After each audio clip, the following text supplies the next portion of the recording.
Living between Wednesdays, just trying to get by to the next fix. Living between Wednesdays, prefer the comics over the Netflix.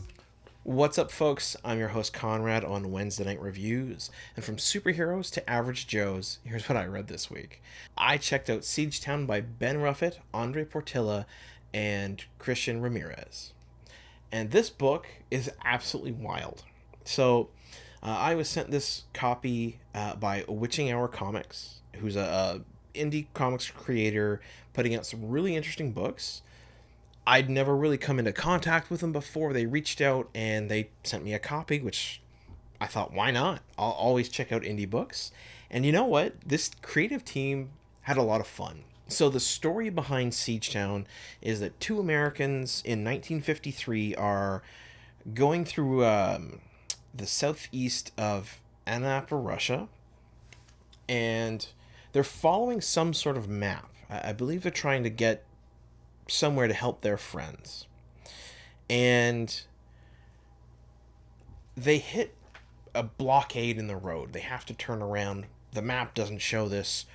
So being, soldiers, they map out and they figure out what they got to do. They go around, they find a town, and they start looking for resources. Well, when they get into this town, there's like nothing going on except one building where there's just seems to be everybody.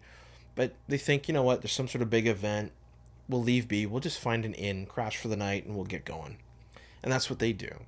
They come across an inn inside of what must be a house ordered out of Haunted Houses R Us. It's this giant castle. It looks like Dracula could live there.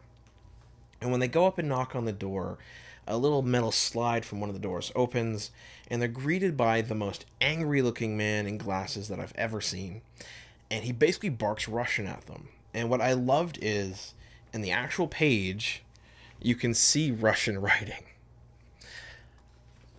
And, they speak in English, and they try and communicate, and the guy slams the door on them. But then he opens it back up, and they talk with him a bit more. And he's like, Americans? English? And they're like, well, yeah, that's us. We're Americans, we speak English. And the dude opens the door and welcomes them in to this gigantic furnished inn, and there's seemingly no one else around.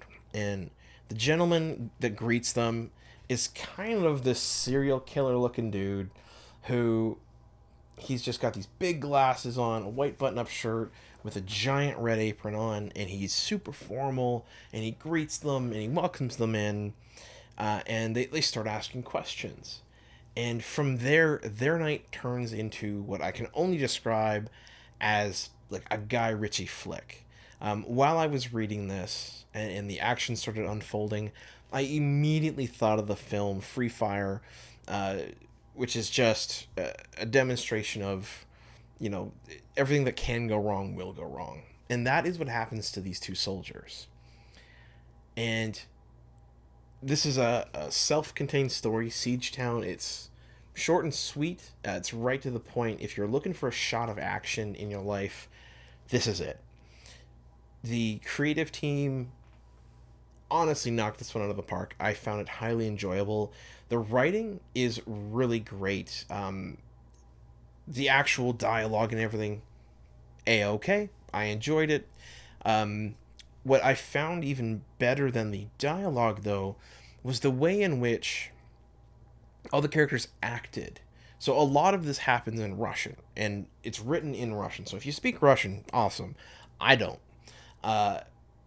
So you get a real sense of what the characters are going through because they don't understand what a lot of people are saying. They're just going off of body, posture, and everything like that.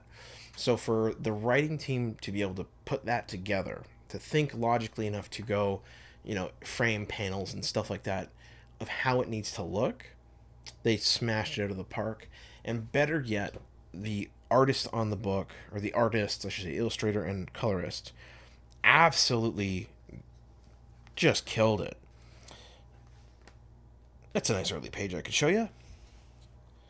So the book is colorful without being colorful. It's the best way I could say that.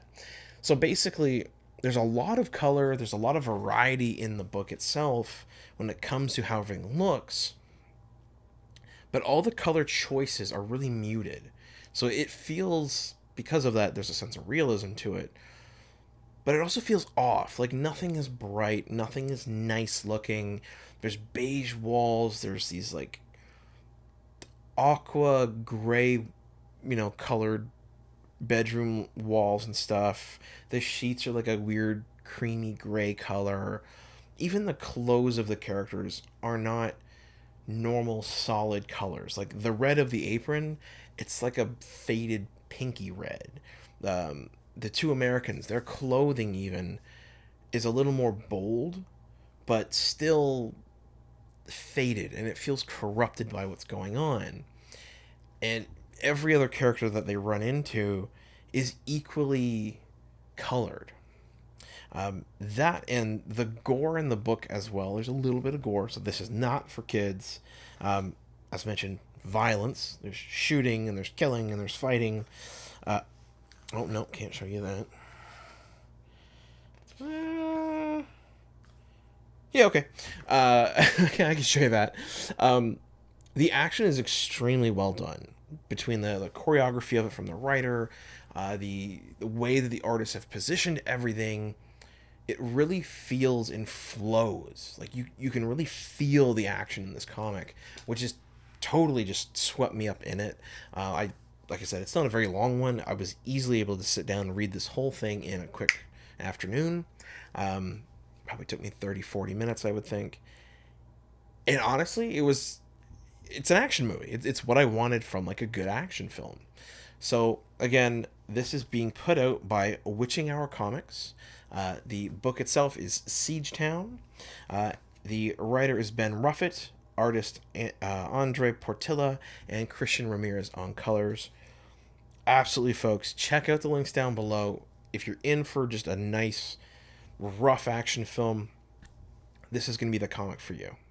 And as always, please do like, comment, and subscribe, and go out, check out your local comic shops, find out where they are, and if you can, request from them whatever you want to read, perhaps Siegetown, so they can order it in, and that way you can support your local comic shops.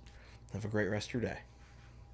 Golden age to present, digest to oversize. Never miss new comic day. Yeah, no surprise. So where's my no prize? Check the letter columns. Can't find issue 2? Yeah. Collector problems, cliffhangers, mysteries. You need answers. When did Batman become Green Lantern? I get it. True believer, not lying. Always up for an awesome summer crossover tie-in.